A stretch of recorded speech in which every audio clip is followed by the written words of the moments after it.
What's going on? Welcome back to my channel. Listen, man, today is day 10 of the Diddy trial, and it seems like every day, man, we have another witnesses, and their testimonies be very appalling. Today we had Capricorn Clark, and she was Diddy's assistant, and she been there for like maybe a couple of years or whatever, and she worked with Diddy mostly, but she been around Cassie also. So she saw a lot of things, man, and some testimony that she said today was like Diddy threatened to kill her, man, also put her through a lie detector tests and other stuff too, man. Listen, it's wild, man. But let's play the news clip and let's get my reaction. Let's go. Bring in my guest. I got to bring on right now Elizabeth Milner, long crimes reporter who has been in that courtroom in New York federal court every single day of testimony, including today. Elizabeth, it's great to see you. I will ask you about what the vibe is and what we're seeing in the court in a minute, but I have to start with the testimony of Capricorn Clark. So this former assistant to Sean Combs, we knew she was going to take the stand. She had been mentioned last week during Kid Cudi's testimony. I want to take this in pieces if I can. So, because I know we have a little bit of time with you. So just talk to me real quick about how she began her testimony and how she started working for Sean Combs. And then we'll move into more of the specific allegations regarding Kid Cudi. Yeah, well, Jesse, from what Capricorn Clark said while on the stand today, she said that she and Diddy actually go back before she actually started working with him. She said she met him around 2002, and then from there, later on, that's when she started getting into his employment around 2004, between 2004 to 2006. So when she was first brought on, she was brought on as a personal assistant, and she said actually on the first day of the job, she was taken to Central Park, and you might think, oh, we're going to go to Central Park. It's going to be great. But that's not really how she described her first day on the job. She said she went there with Sean Combs, Diddy, and she also went there with Paul Alford. Now, who is Paul Alford? He's actually the security guard that we've known about for a number of testimony, right? But she's actually talking about Uncle Paulie. And so she said that she was brought to Central Park with them. And then she kind of gets into why they would go to Central Park. And it was essentially to threaten Capricorn Clark. Why? Because she actually used to work with Death Row. And who was the CEO of Death Row? That is Suge Knight, one of Diddy's many arch nemesis. And so she said that she described her previous relationship with Suge Knight as he is actually the father of her best friend's children. So she does not have a personal, like, intimate relationship with Suge Knight necessarily, but she just knows of him and knows him a little bit closer, mainly because of her best friend, and that he is the father of her best friend's children. And so when she was taken to Central Park around this time, this being in 2004, she said that Diddy told her he'd kill her if she had anything to do with Suge Knight. Then there was an objection raised in court. The defense. Wow.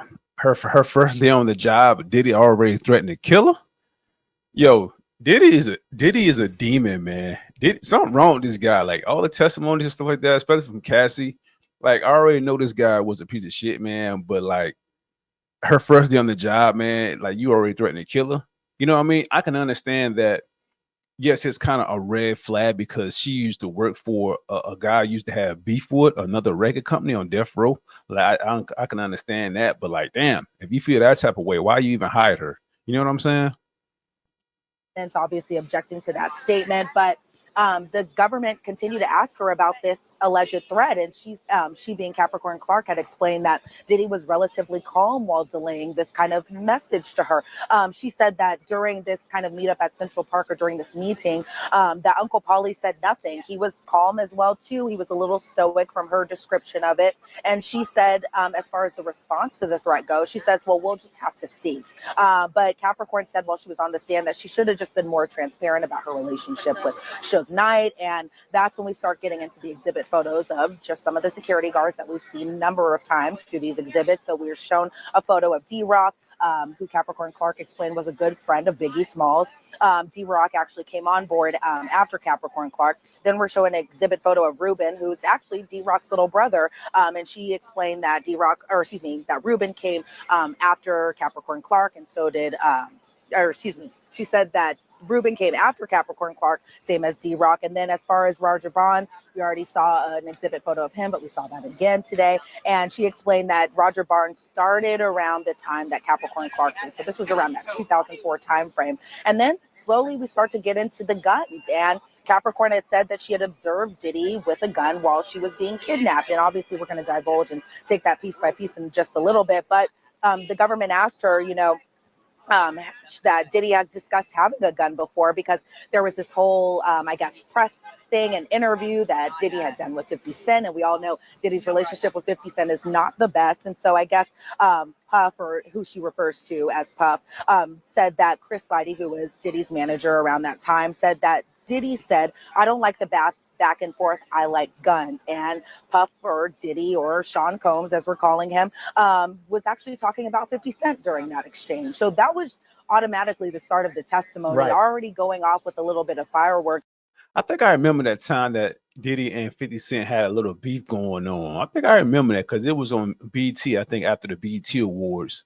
I think it was Diddy who they was interviewing and put out some subliminal messages and stuff like that. I think that was the time.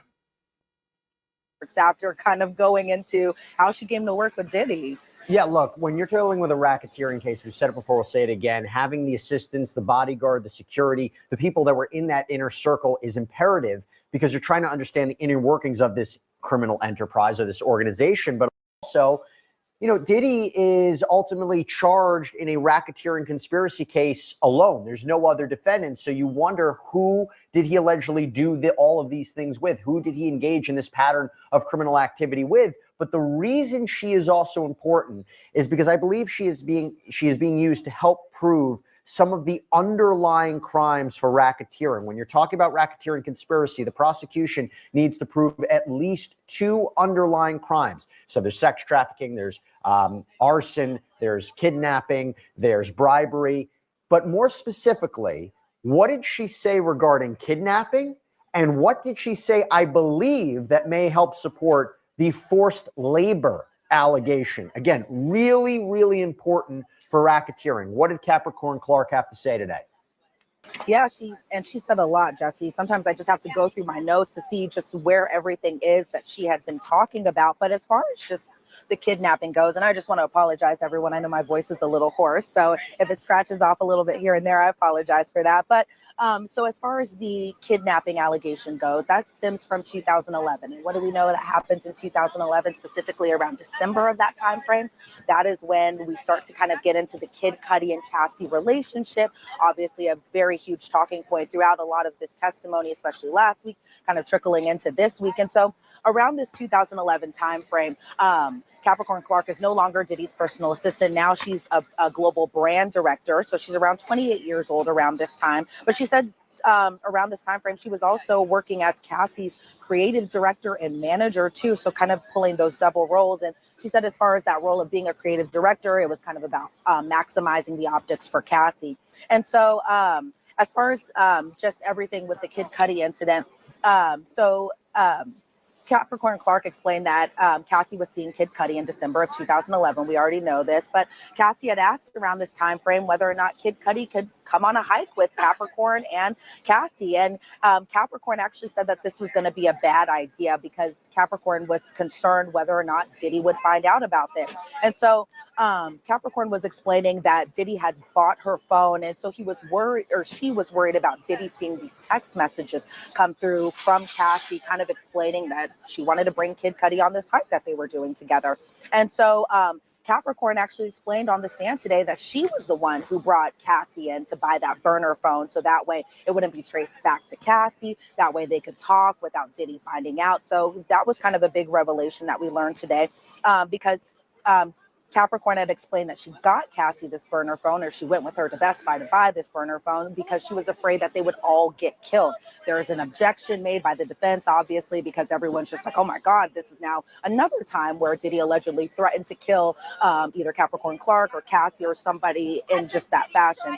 But the objection was sustained, so that part is struck from the record. But Capricorn. Yeah, I mean, it's struck from the record, but then again, the jury already heard it. You know what I'm saying? Like the jury already heard all of this stuff. So whatever they trying to the judge might say sustain or whatever, meaning that, move on from the question. Don't pay attention to that question or pay attention to that answer. The jury already heard this stuff. You know what I mean? No, he's not on the stand for abuse and stuff like that. But I'm like, the jury hearing a lot of this stuff, man, that this guy is really, really a terrible person. And in my mind, we already 10 days in. We got by what, 5 or 6 more weeks left of this. It's like still gonna be a lot of more witnesses. But I'm gonna be real with you. Like, I think a lot of the jury is like, you know what? We can't find him guilty on some of the stuff that they really want him to be guilty on, but this guy's a terrible person, and man, we cannot allow this guy to be back on the street. And I think, this is my opinion, I really think that some jurors gonna find Diddy guilty just how they feel. Not on what he supposed to be charged with and be guilty on, but it's gonna be probably, man, we don't like this guy. We can't let this guy get back on the street. They're gonna find him guilty on something. You know what I mean? But that's my opinion. And like I said, we got about 6 more weeks left for this, man. But I'm just saying, like, a lot of stuff they're saying, this guy is a terrible person, man. But y'all let me know in the chat, man. What y'all think? Said she all of a sudden was hearing a loud banging at her apartment. And so she said that she looked through the peephole of her apartment door and she saw that Diddy was upset. He was pacing. His body language looked like something was kind of in his hand. So Capricorn Clark opened the door and she said when she did, Diddy was still upset. She explained everything that he wore, from a button-down shirt, a sweater, that he had slacks that just happened to be ripped. And she said it exposed his underwear. But she said that Diddy had a gun in his hand whenever he was banging on her door. And so Diddy said to Capricorn Clark in a very angry way, "Why didn't you tell me who is Scott?" And as we know Scott to be Scott Cudi, a.k.a. Kid Cudi. And so Diddy told Capricorn, "Get dressed. We're going to kill this N-word." That's what she said. And I will say here, Jesse, that Capricorn Clark, when she was on the stand, I wouldn't necessarily characterize it as being casual, but as far as just profanity is concerned, she very much just kind of laid it all out there as far as what was said, what words were used. And so it did get a little profane during some aspects of her testimony. And so, yeah, Diddy had told her that they were going to go kill this person, and that person being Kid Cudi. And so during this testimony, I saw that Diddy was jotting down some notes during this. And so Capricorn said that she didn't want to go, but Diddy made her, and he put a gun in his waist, that same gun that he had in his hand, he put in his waist, and that Diddy still seemed mad, but this time mad at Capricorn. And Capricorn said that Diddy had never been to her house before. But once they were in the car, Diddy moved his gun from his waist to his lap now. But notably, Ruben, who we know as also Rue, but is also D-Rock's little brother, was the one who was driving the car. So it was the three of them, Capricorn, Diddy, and Ruben, aka Rue. And so Capricorn explained that she wasn't able to leave the Escalade, which I guess is the vehicle that they had driven down to. She said that everything was just happening so fast. There was no conversation going on, but they went from Capricorn Clark's home all the way down to Kid Cudi's house, or I guess all the way up to Kid Cudi's house in the Hollywood Hills. So this is the time right here that allegedly Diddy blew up Kid Cudi's car. Well, not this time, but this is the time that they went in Kid Cudi's house. You know what I'm saying? Put his dog in the bathroom. You know what I'm saying? Diddy walked in there. Like, this whole situation is crazy, man. And then we're showing an exhibit photo of Google Map that shows kind of the direction of driving or direction of travel from Capricorn Clark's house to Kid Cudi's home. And then we see that same exhibit photo of Kid Cudi's front door. And so from there, Capricorn was kind of explaining she didn't know whether or not Kid Cudi was actually at his home, but Capricorn said that she had to stay in the car. Meanwhile, Ruben and Diddy went inside Kid Cudi's home. Capricorn explained that she had called Cassie and called Cassie's burner phone through all of this. And Capricorn had explained to Cassie, she said, "Cassie, what the F?" And she had told Cassie that she was brought to Kid Cudi's home essentially to be there so that way they could kill him. And Capricorn actually changed the name from Cassie's burner phone over to, like, I guess her best friend's name, because she didn't want Diddy to find out that she called her, to give her the heads up. But guess what happens next? Diddy comes out and she said that while she was on the phone with Cassie, she could hear Kid Cudi on the phone telling Cassie that this man's in my house. Those weren't the exact words that were said, but you get what I'm going with that. But And Cassie was trying to stop him because he could have been killed in this incident, according to Capricorn Clark. Diddy comes out. Diddy explains, who the F are you talking to? Diddy called that same number back, found out that that's Cassie's burner phone, then got livid knowing Cassie even had this extra phone. And so Capricorn said that Kid Cudi later pulled up to his home. He sped off later, though. And then D-Rock, Capricorn, and Rue all followed him in the same car, chased him until they essentially lost him. But then the police responded, and that's when Kid Cudi, I guess, returns back to his home. And it's interesting because I don't recall under direct or even cross-examination that Kid Cudi explaining that he actually drove to the home before the police arrived. But according to Capricorn Clark, that's what she kind of said happened. But she's Yeah, I remember Kid Cudi. He didn't say that. He didn't say he was being chased by Diddy and his team. Kid Cudi did not say that. So this is questionable right here. This is crazy because Kid Cudi did not say that while he was on the stand, that Diddy and his crew was chasing him. surprisingly said that Diddy was relatively calm when he saw the police sirens going over to Kid Cudi's home, but that afterwards, Capricorn, Diddy, and Ruben all went to the Key Club, and Diddy told Capricorn to essentially call Cassie and tell her to come over here. And Cassie said, okay, well, come get me. So Diddy told Cassie to tell Kid Cudi not to tell the police that Diddy was the one allegedly behind it and not to make a police report about the incident. The Capricorn told Kid Cudi as well too not to file this police report, and that Kid Cudi was essentially mind blown. There was another objection. That objection was sustained, so maybe the mind blown won't be in the transcript. But after this event happened, and after this, because this was just them going into the home, that Capricorn and Cassie went over to Diddy's house, and Diddy began physically assaulting and being physically violent with Cassie. Capricorn explained that he kept kicking her and he never used his hands. Cassie was crouched into this fetal position.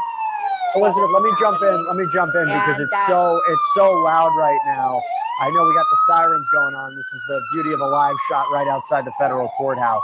But look, just from my point of view, look, this is really, really important testimony because it helps establish this alleged kidnapping. It helps to back up what Kid Cudi had testified to. It helps to describe and back up and corroborate with what Cassandra Ventura had testified to. All this idea that the jury has to believe that Sean Combs was essentially a mob boss, that he was running this criminal organization and had people engaging in this kind of behavior. And I'll pick it up back to you because the sound stopped. But, also real quick, she talked about her work. And she talked about being forced. I mean, if we're talking about forced labor, it wasn't just the hours. I mean, she talked about the hours she had to work as well, but also the kind of circumstances of her job too, right? She did. And as I'm trying to go through my notes, everyone, that's also the beauty of the live shot, is writing or finding your place where you'd wrote down everything, because you write down so many notes, I should say. But as far as just the overworking that she did, she said on a good night, she got 4 hours of sleep. And then on a bad night, she got 2 hours of sleep. I'm personally think 4 hours of sleep is kind of a bad night, but according to her, that was just pretty typical. She said that she even got stress-induced alopecia from working with Diddy. She even had to go to a doctor. She said that around that time frame, she was making about $65,000 as her salary as a personal assistant. But the thing is, Jesse, she went to HR, and HR calculated Capricorn's overtime, and she said that she had enough overtime that was owed to her, totaling about $80,000 of overtime. That's a lot of money. But what did Diddy do whenever he was shown kind of this paper receipt and kind of this document that showed that she was owed $80,000 in overtime? Diddy allegedly ripped up this paper. That's what Capricorn Clark said. Damn, so she was back. She had a lot of back pay, man. $80,000 that Diddy them owe her, and he took the paper to Diddy, and Diddy ripped the paper up in front of her. Yo, this guy's a demon, man. Yo, Diddy is wild, man. While she was on the stand, but like a lot of the other assistants that have testified so far, including David James and George Kaplan as well, that Capricorn Clark's one of her many duties was to set up hotel rooms. And even just thinking about this time frame, right, Jesse, it's from 2004 to 2006. So this was before the Cassie relationship that she was still required to set up these hotels. She said that she would unpack a camera box. This camera box had a camera, lube, baby oil in it. She said that she had to unpack Diddy's clothes, his shoes, a toiletry bag, which a toiletry bag was that Louis Vuitton bag that allegedly had drugs inside of it. She said there were drugs like ecstasy inside this bag. Kind of still the same old tricks, it seems like, too, from just booking these hotel stays, that if it was one of Diddy's girlfriends, because again, this was before Cassie Ventura, that the name for the girlfriend would be Jackie Starr, a same alias that was used by Cassie. She had explained that as far as the names for the hotel reservations for Diddy specifically, she said that those could be either Frank Black, they could be Frank White. She even said that during some of these hotel stays that he being Diddy would stay at the hotel with Kim Porter, and this would be something that would happen at least once a week. But there were other girlfriends who would stay at the hotel too. And then even in the aftermath of everything, Jesse, it's kind of that same old thing where she would pack up all of his stuff and clean up after him. And what was kind of on the walls and kind of the stickier stuff that's found inside these hotel rooms, it was baby oil. So it was interesting kind of hearing that even before the Cassie Ventura relationship goes, that Capricorn Clark was essentially doing the same type of responsibilities that other assistants did while Diddy was with Cassie and even after the fact. Right. Well, listen, we have a lot to break down with her testimony and what to make of it. But Elizabeth Milner, thank you so much for the in-depth. Wow, man, this is wow, yo. You know, now we have another assistant saying that Diddy kind of like kidnapped her, threatened to kill her, and she also seeing Diddy beat up Cassie once again. That other people also said that he continued to do. So listen, this is she's gonna be on stand again tomorrow. So for day 11 of this trial, this is wild, man. But in that testimony that Capricorn gave today, she said something very interesting about Cassie, man, that defense lawyer on Diddy's side had asked her. And I'm gonna look on the Twitter page of Inner City Press, the guy kind of followed as he's in court giving transcripts of what the prosecutors and defense lawyers asking the witnesses, and the witnesses answer. Pretty interesting. I'm gonna read the tweet right quick. So during a cross-examination of Capricorn Clark, man, one of the defense lawyers from Diddy asked Capricorn Clark some questions, and she said some interesting things that I thought was like kind of telling that maybe she was a little jealous of Cassie. You know what I mean? So let's get into it. So the defense lawyer for Diddy, man, he asked her, let me see where I get it at right here. Okay, he said, why did you not get along with Cassie sometimes? She said in 2008, she got more bravado being his girlfriend. The longer it lasted, she thought I was being paid to help her. They said, objection, judge said sustained, react. Okay, again, attorney asked, what did you see? She said she went from being a sweet model to being a feisty girlfriend. They asked her, do you think she was talented? Capricorn Clark said she had talent and was very beautiful. The lawyer asked her, but not talented. Capricorn Clark said she was not. I have good taste. Wow. That was very telling right there, right? Capricorn Clark also stated, talent to me is Whitney Houston and Mariah Carey. Cassie, she was more of a studio musician. She needed things as equalized. The attorney asked her, did she perform live? Capricorn Clark said a couple times, not the greatest. Attorney asked, was she a hard worker? She said, at times. They asked, when wasn't she a hard worker? Capricorn Clark said, she preferred to be with her boyfriend. When we moved to LA after Kim had the twins in 2009-ish, I saw her develop more of her relationship with Puff, with Mr. Combs. The attorney asked her, he supported her. Capricorn Clark said, yes, with stylists, other musicians, all the components to would make her a star. Attorney asked, did she get more help than others? Capricorn Clark said, yes, young jock and a group from Atlanta. I developed French Montana. So that right there is like, okay, so she really wasn't coerced or really forced not to really work. So Diddy gave her almost everything she needed to succeed as a musician. You know what I'm saying? But she was more into wanting to be Diddy's girlfriend. So that's the question, like, okay, so she really didn't want to focus on her career. She basically wanted to focus on being a good girlfriend to Diddy, basically. You know what I'm saying? So it's like, because I know Cassie said on the stand that she was kind of forced to do a lot of freak offs and she didn't have enough time to do songs and stuff like that. But her assistant right here, Well, Diddy is saying, I mean, she got almost everything that she needed to do, but she's want to be a boyfriend. I mean, a girlfriend. You know what I mean? So that's kind of like two different versions of what Cassie said and then one of Diddy's assistants. You know, this whole situation is wild, man. You know, like I said before, this is day 10, day 11 tomorrow, man, and I don't know. They're gonna cross-examine her. Maybe I think she's finished, if I'm not mistaken, Capricorn clock. But we'll see. Man, listen. Y'all tell me what y'all think of the whole situation. So far, man, like I said, it's only day 10. We got more days, more weeks to go, and it's going to even get crazier and crazier. You know what I'm saying? Because I think the defense, Diddy side, I think they got some witnesses also that they want to put on the stand. So it's going to be wild, man. It's going to be wild. But y'all tell me what y'all think in the comments, man. Don't forget to like, subscribe.